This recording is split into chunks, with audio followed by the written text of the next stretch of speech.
Bonjour, le patrimoine de chez moi, nous sommes sur la commune du Monastère. Le monastère. Et d'où vient ce nom du monastère et ses habitants, des monastériennes et monastériens?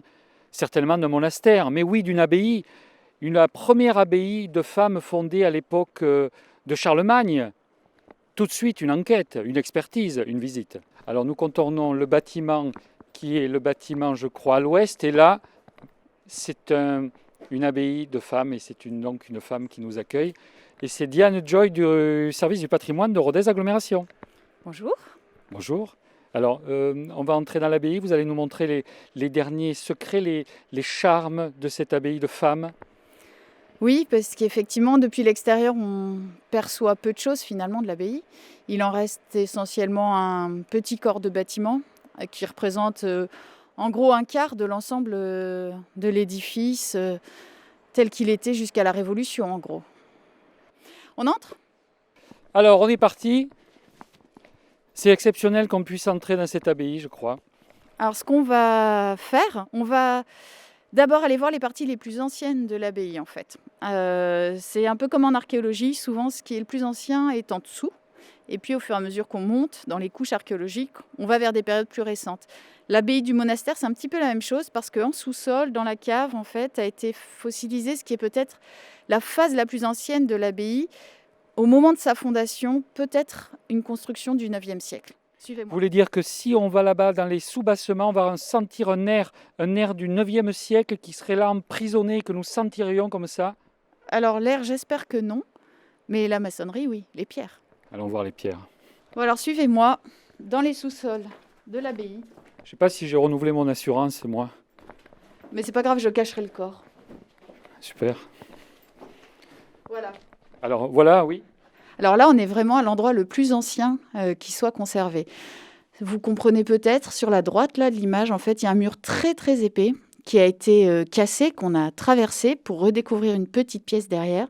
Et c'est ce mur avec ces très gros blocs, je vais vous montrer, qui est peut-être de l'origine de l'abbaye. Souhaitons que ça tienne. Prenez pas de risques, hein.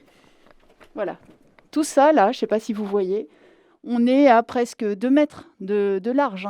Tout ce mur-là, en fait, qui emploie des très très gros blocs qui font parfois jusqu'à 1 mètre de largeur, pourrait dater du 9e siècle. Écoutez, c'est une exclusivité, le patrimoine de chez moi. On vous suit, je ne vous vois pas, mais je vous suis. Et on avance dans l'histoire. On avance dans l'histoire, quelle belle phrase. Moi, j'aimerais qu'on me dise ça tous les jours. Alors, ça résonne. On est ça comme dans une église, une cathédrale. Oui, ça résonne en partie parce qu'au-dessus de nos têtes, là, il y a des voûtes. Et c'est ça qui fait qu'on a le son qui nous revient. On est dans un endroit un peu particulier qui est la cuisine, en fait, de l'abbaye. La cuisine ici, qui peut paraître très grande, mais en fait, on le verra en passant dans la pièce à côté, qui est plus petite que la pièce juste derrière, qui était le réfectoire. Donc, cuisine où on prépare les repas, évidemment, et le réfectoire où on allait les servir.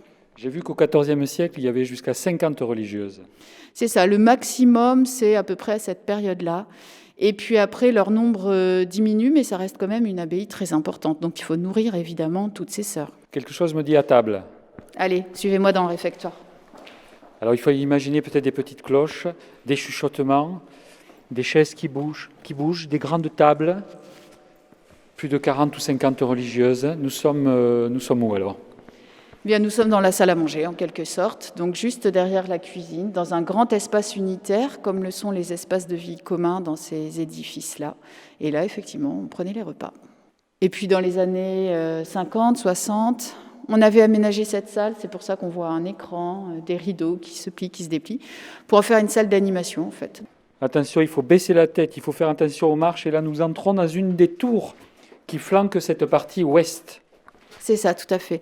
Donc c'est des tours dont la construction n'est pas datée avec précision encore, même si on a des armoiries d'abbesses qui sont dessus. On est peut-être au XVIe siècle. Et à cette époque-là, donc du coup, on utilise déjà les armes à feu, bien sûr. Et on a ici en fait des pierres qui sont pourvues de trous dans lesquels on pouvait passer l'extrémité d'une arme à feu. L'autre extrémité était posée au sol sur un simple trépied. On appelle ça des vœux glaires, mais vous avez le droit d'oublier ce terme dans les 5 minutes qui suivent. Et en tous les cas, c'était des sortes de petits canons légers finalement posés et qui permettaient évidemment de tirer sur des éventuels agresseurs. Alors où sommes-nous? Parce que je vois ce long couloir, on a l'impression qu'on partirait jusqu'à Rodez. Là, en fait, on va suivre le couloir qui servait aux sœurs à accéder à leur chambre. On a un alignement de portes sur le côté qui chacune ouvre sur une chambre, qui était chauffée par une cheminée, qui avait de grandes fenêtres tournées vers le parc de l'abbaye, vers les jardins. Donc on est plutôt dans une conception assez confortable quand même de la vie monacale. Ici, on est au XVIIIe siècle, on a déjà vu la belle cheminée de la cuisine, le grand réfectoire bien lumineux. On est dans la vie en commun là, hein? On est dans la vie en commun avec un certain confort quand même. On n'est pas dans des grands dortoirs. On est dans de la chambre individuelle, un petit peu cossue quand même. Alors Diane, c'est tout ce qui reste des bâtiments, cette aile ouest, ça allait jusqu'où? C'était plus loin, ça englobait, je ne sais pas, jusque la tannerie de Monsieur Arnal? Oui, tout à fait. Alors de ce côté, la côté ouest, on va vers le cimetière du monastère et les bâtiments n'étaient pas plus étendus.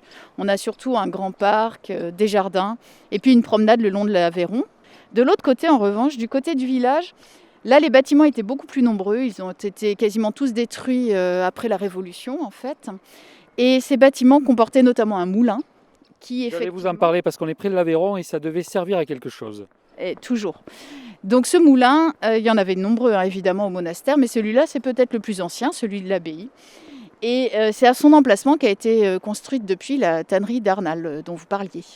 Alors effectivement, là on est le long du grand parc de l'abbaye avec cette belle allée plantée d'arbres qui borde l'Aveyron, une promenade d'agrément presque. J'ai envie de dire romantique moi, mais...